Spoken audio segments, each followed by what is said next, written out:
What is up, print fam? Welcome back to the print shop. It is currently Saturday, midnight, 11:59, almost Sunday. But as I've always said, my rule is it's not the next day until I go to bed and wake up. So, Saturday night, here I am at the print shop. Wanted to get a few more things done so I could make a little money. But on my Facebook group, I jumped on and said, what company, product, or service do you want to learn more about? And one of the questions from Christina was, I'm not sure this falls into any of that, but I would love to know how to get a larger customer base. So let's dive right into that question. If you want to join the Facebook group though, links to it will be down in the description. First off, the wood, the flooring, and the boat, they're not mine. People just keep asking me if they can put stuff in my shop. I am renting out the space for the wood to help reduce my costs, and my brother asked if he could part his boat in here for the weekend. He said he would have it out Monday, so we'll see.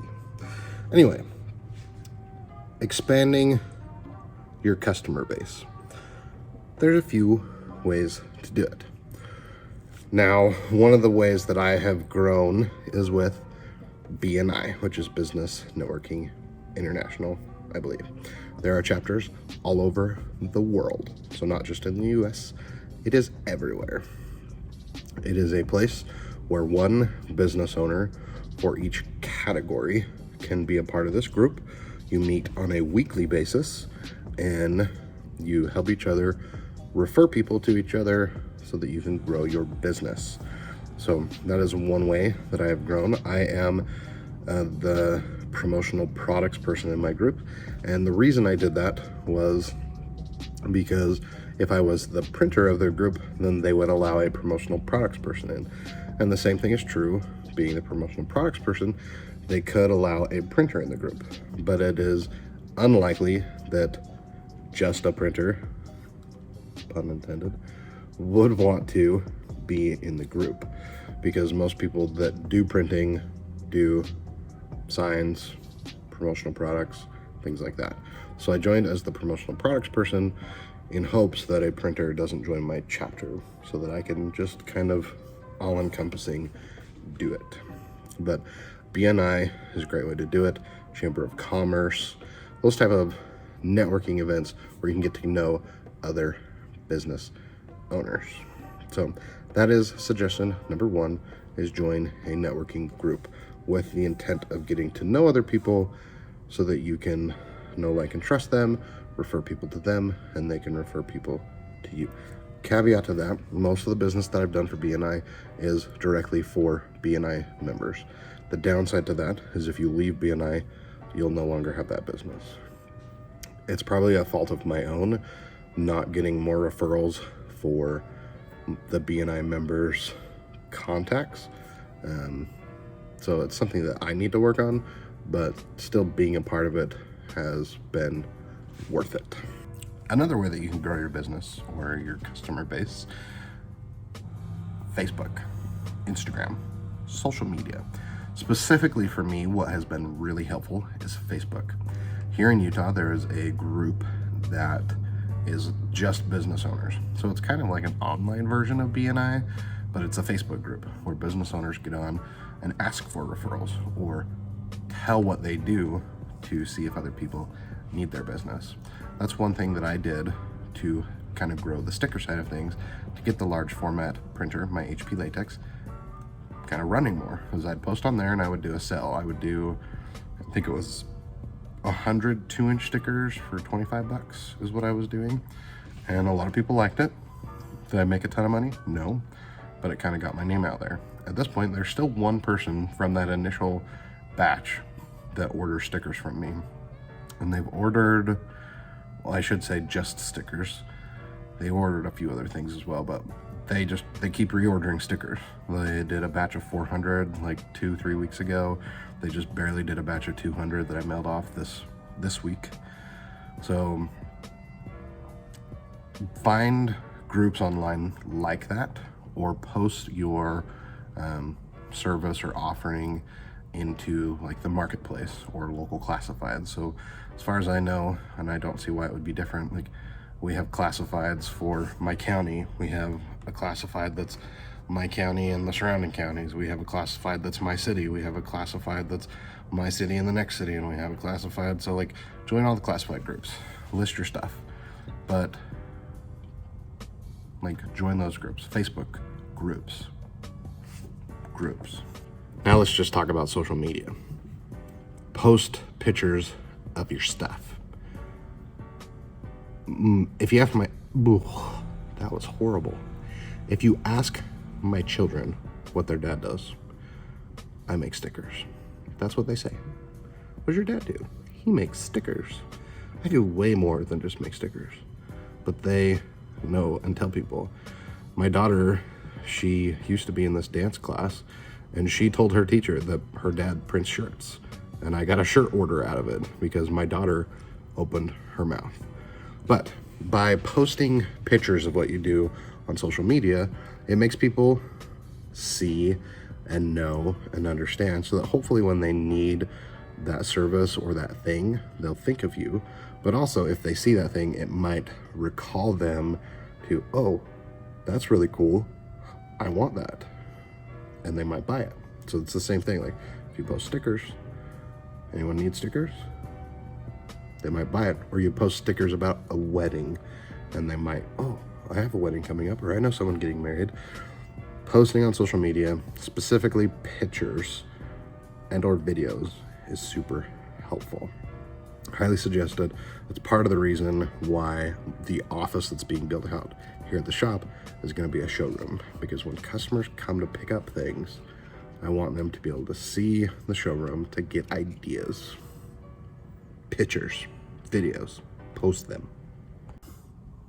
Now, related to the showroom is having a space that people can come will increase your business and will get you a larger customer base.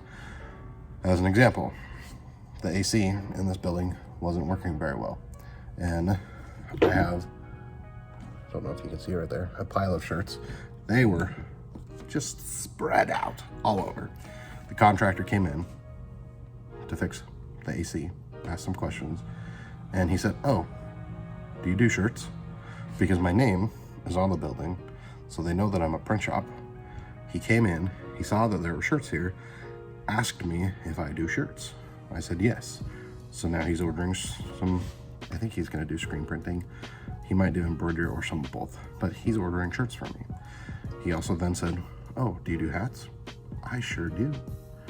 So having a place that when customers come, they can see things is super helpful. I asked on a Facebook group that I'm a part of for promotional products if people had showrooms anymore, and if they did, some ideas. And most people that I talked to are like, no, don't do a showroom, don't waste your money, don't waste your time. But I don't understand that mentality, because personally having a showroom has helped me get more business. And it's not even a showroom, it's my warehouse with a bunch of stuff in it. Because people, they'll come in too, and it's like, oh, what are these? Oh, this does this, and this does this, and this can print that, and this can do this, and their eyes light up, and they're just like, oh, I need that, I want that, you do that? Great, I know next time. So having a way for people to actually come and see what you do can be beneficial. Don't get me wrong, I didn't want people coming to my house. I met them or would leave it on my porch or drop it off to them because I didn't want them to come to my house, just for safety and security reasons for myself. But now being in a commercial space, it's making a difference. So you might be asking why I'm swapping the camera back and forth and doing clips. It's mainly because I upload these to Dropbox and then Cam downloads them to edit them. So thank you, Cam. But speaking of Cam, tell your friends what you do. Cam has bought shirts. I try to give him stuff just because he edits the video, but he doesn't always accept. But Cam buys stuff. Cam referred his roommate. They buy stuff. I became friends with Cam because of my friend Eric. So tell your friends what you do, because they might buy stuff, or they'll tell people, or when their friends or their family, I need this done. I know a guy or gal, and they'll refer you. So treat them right. Tell your friends, tell your family, shout it out loud, post it on Facebook, social media. Actually, Instagram has been the most successful for me, Instagram and Facebook. But I just have my Instagram automatically post to Facebook. So, but tell people, open your mouth, talk to people. I even have people come to my house, like the sprinkler guy. Do you need stuff? Do you need shirts?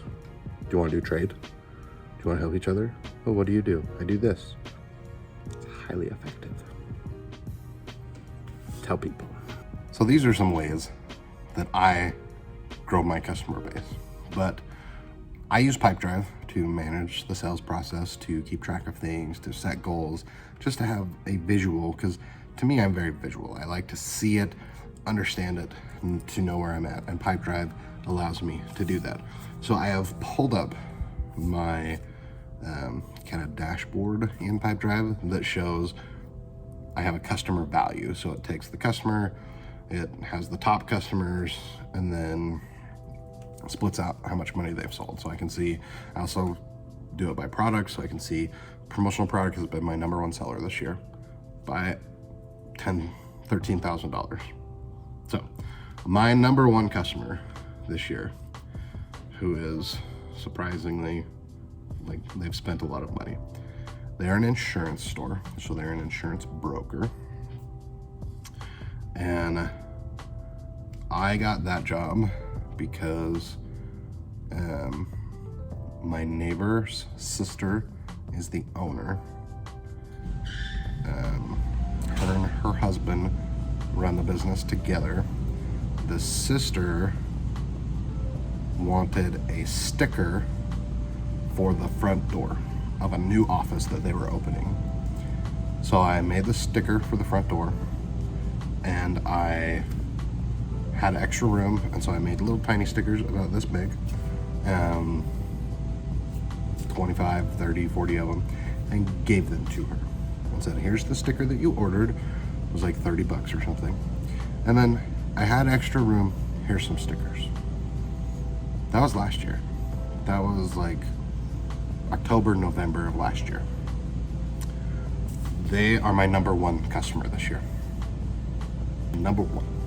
Freaking awesome. My number two customer is my brother. So he is $3,000 behind my number one customer. My guess, unless my number one customer starts ordering a bunch more, which they may, my guess is my brother will be my number two or my number one customer by the end of the year. So, family. Number three customer.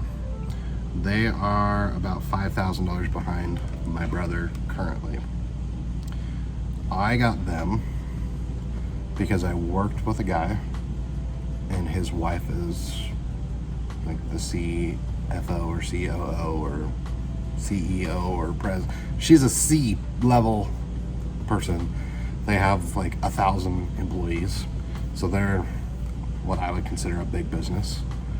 And I worked with his wife at my previous job, and the first job I did for them was like 3 years ago, and then I did like one job a year. But when my business was crashing and burning, I reached out to my friends and said, hey, I'm really struggling. If you know any businesses or anything like that that are buying or purchasing, like, I need help. And so he reached back out to me. We had a lunch meeting, and he's like, my wife orders tons of crap. Let me see what I can do about getting you the business. And so that sparked the conversation again. And their biggest complaint with their current vendor was like to get approved like for business cards. Initially it was business cards. That's all I did for them, business cards. They just didn't want to wait 2 weeks for approved for a business card. So I was like, yeah, it just takes a day, 2 at most. Like usually it's the same day. So I did business cards. So now I do business cards and name tags. But I also am doing promotional products. So I've done water bottles and shirts and jackets, and they just ordered pad folios. So they're about to become number 2 customer. They're going to overtake my brother. Number 3 is a Bob customer, which he got through BNI. Number 4 is a cumulative group of what I call walk-ins. So those are people that are from Facebook that I know are really never going to order again, or people in my neighborhood that are like, I want these prints for my kids to color on. They're in the walk-in group. It's it's not something I want to track, or I want to track that it's there, but I don't want them to have an account. Let's see, this is number 1, 2, 3, 4. Customer number 6 is the local high school. They usually do better than this, but with COVID, all the events and stuff were canceled. So they didn't have money to spend, because they didn't do dances, they didn't do activities, which brought in money, which made it so they could spend money. But they're still doing pretty good. Number 7, BNI. Number 8, Bob BNI. Number 9, no idea. Number 10, my neighbor. Number 11, a wholesale account I have, which is surprising that they're that low. I thought they had spent more, but so that gives you an idea of kind of my top 10 of my customers. So thank you for watching. I would love to know if you have any additional ideas, specifically for Christina, of how she can expand her business, or how you expand yours that's different than how I expand mine. Because it's always good to learn, it's always good to grow. But those are the ways that I have been growing my business. Probably the last little nugget, focus. Focus on a product or service or services. Don't be like me and do a little bit of everything at the beginning, because it puts your focus in too many different places, which makes it hard to grow in one specific field. So hope that helps. Thank you again, Cam, for editing the video. If you guys want to support the channel, there are affiliate links down in the description to do so. I really appreciate it. It helps me to continue to make this content. But as always, just thanks for watching. I hope your business grows. Leave some suggestions down in the comments, and we'll see you in the next one. Print Dan.